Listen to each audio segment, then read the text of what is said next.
즐거운 저녁 시간 보내고 계십니까? JTBC 8시 뉴스입니다.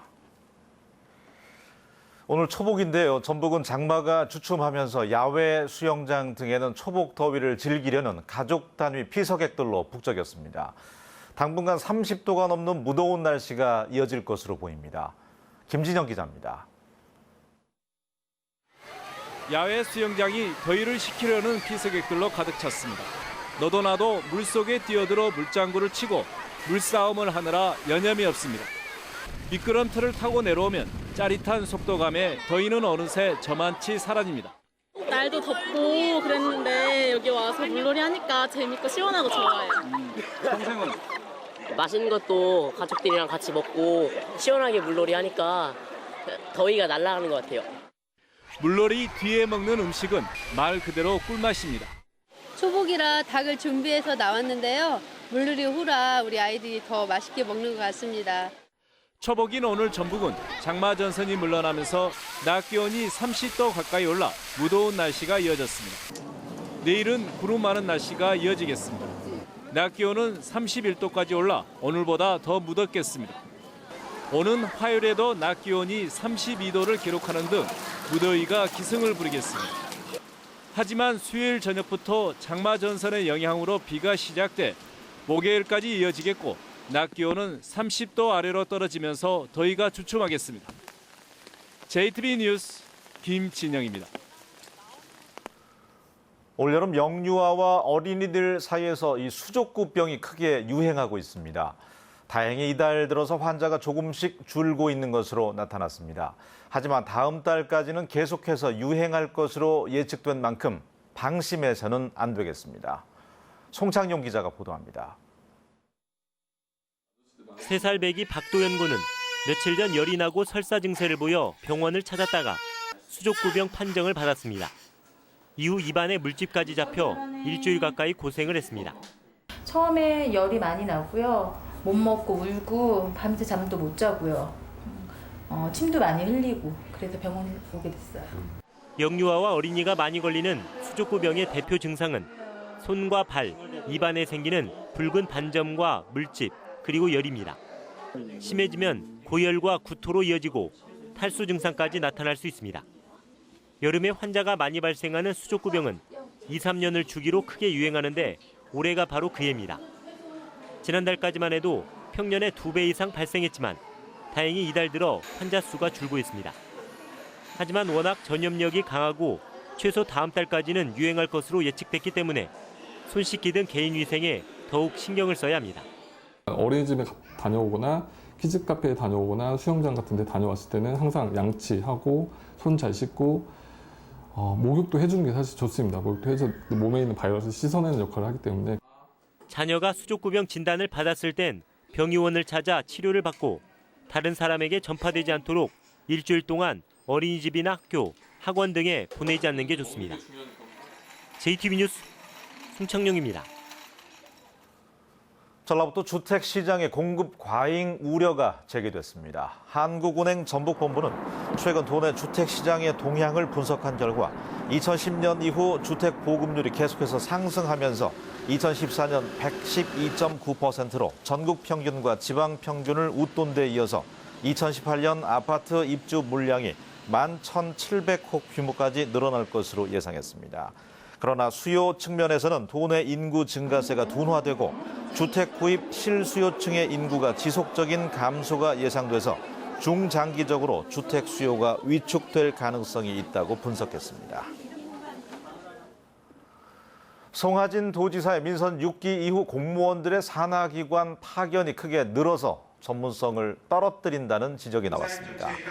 전라북도 의회 김현철 의원은 전라북도가 18개 출연기관에 32명의 공무원을 파견했는데 이 가운데 징계 대상자나 퇴직이 얼마 남지 않은 공무원들이 포함돼서 공무원들의 출연기관 파견이 전문성을 떨어뜨리고 인사 적체 해소를 위한 수단으로 활용되고 있다고 비판했습니다.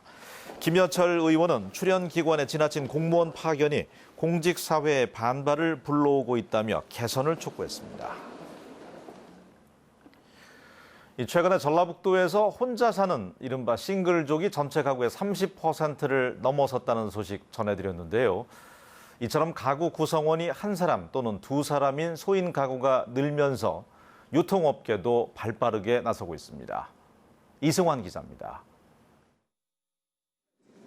전주에서 혼자 직장에 다니는 김영민 씨는 장보기 일을 할 때마다 고민입니다. 혼자 식사를 하고 남은 식재료가 냉장고를 거쳐 결국 버려지는 일이 많기 때문입니다.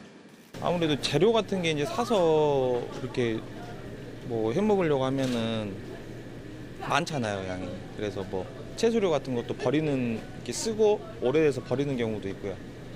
이 대형마트는 이 같은 1인 가구를 겨냥해서 지난달부터 수산물과 축산물 판매대에 따로 소포장 코너를 설치했습니다. 1, 2년 전만 해도 소비자들의 반응이 없어 잠시 설치했다 철수시키고는 했지만 요즘에는 전체 판매의 10%가량을 차지하고 있습니다. 정책적으로 저희 회사에서는 소용량 제품을 점점 늘려가는 추세이고요. 또한 증가 추세에 있기 때문에 대폭적으로 확대할 생각입니다. 가공식품도 갈수록 다양해지고 있습니다. 포장 단위를 줄이는 데서 한 발 더 나아가 아예 기존 품종에 비해서 크기를 절반 이하로 줄인 채소까지 등장했습니다.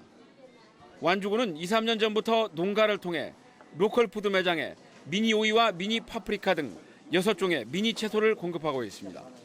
핵가족화되고 1인 가족들이 있기 때문에 그분들이 한꺼번에 이걸 요리해서 먹을 수 있는 그런 미니 채소를 갖다가 도농업기술을 개발해가지고 저희가 연구사업으로 도입하게 됐습니다. 미니 채소는 샐러드나 볶음밥을 할 때도 한 번에 사용할 수 있어 1인 가구를 중심으로 판매가 꾸준히 늘고 있습니다. 초기에는 하루에 한 10개 정도 나갔었는데 지금은 매장별로 30개에서 50개까지도 나가서 주말 경우는 좀 더 나가고. 전라북도의 1인 가구가 30%를 넘어서고 2인 가구까지 포함하면 60%가 넘어선 상황. 이른바 싱글족과 맞벌이 부부를 중심으로 소인 가구가 늘면서 유통업계와 농업 현장도 빠르게 변화하고 있습니다. JTB 뉴스 이승환입니다.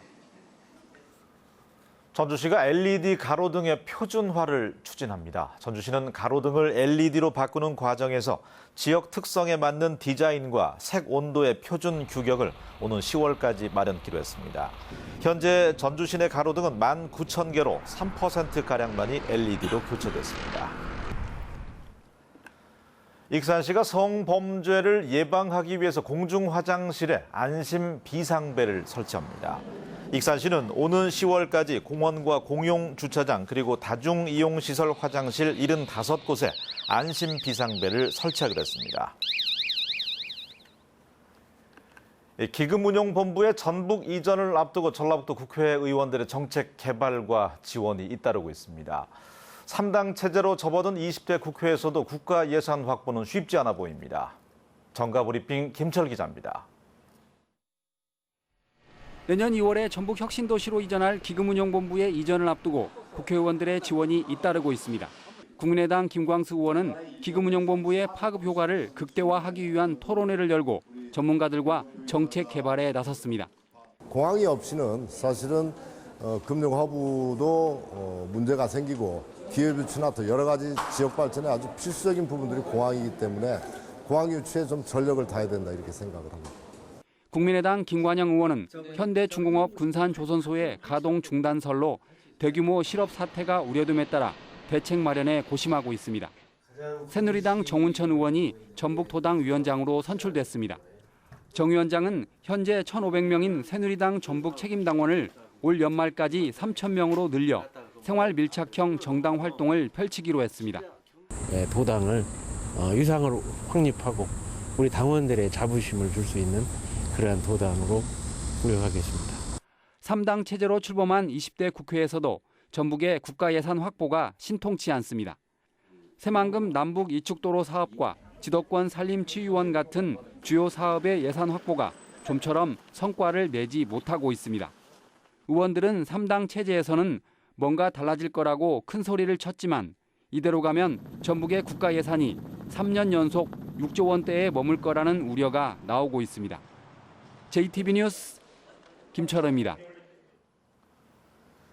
국민의당에 이어서 새누리당이 전북 도당 위원장을 확정했지만 더불어민주당은 도당 위원장 선정에 어려움을 겪고 있습니다. 국민의당은 재선의 김관영 의원을, 새누리당은 초선의 정운천 의원을 도당위원장으로 선임했습니다. 그러나 더불어민주당은 3선의 이춘석 의원이 도당위원장 출마를 고심하고 있는 가운데 초선인 안호영 의원과 4월 총선에서 탈락한 전직 의원 서너 명 가운데 누구를 도당위원장으로 뽑을지 정하지 못해서 도당 운영에 어려움을 겪고 있습니다. 올 하반기 전라북도 농지은행 사업비로 370억 원이 지원됩니다. 한국농어촌공사 전북본부는 농지은행 사업으로 상반기에 524억 원을 농가에 지원한 데 이어서 하반기에는 370억 원을 농지 규모화 사업과 경영회생 지원 사업 등에 지원키로 했습니다. 농지은행 사업의 금리는 농지 매매 사업의 연리 1%, 과원 규모화 사업의 연리 2%가 적용되고 있습니다. 내년에 무주 태권도원에서 열리는 2017 세계 태권도 선수권 대회 성공 개최를 기원하는 세계 태권도인 한마당 행사가 내일 전북도청에서 열립니다. 전라북도는 행사 관계로 내일 오후 4시부터 6시까지 2시간 동안 전북도청 앞 도로를 통제한다며 운전자들의 양해를 당부했습니다. 태권도진흥재단이 다음 달에 무주 태권도원에서 열리는 2016 한중 무술문화 교류축제를 앞두고 자원봉사자를 모집합니다. 모집 분야는 중국어 통역과 행사 안내 등 5개 분야며 모집 기간은 오는 22일까지입니다. 만여 명이 참석할 2016 한중 무술문화 교류축제는 다음 달 9일부터 15일까지 열립니다.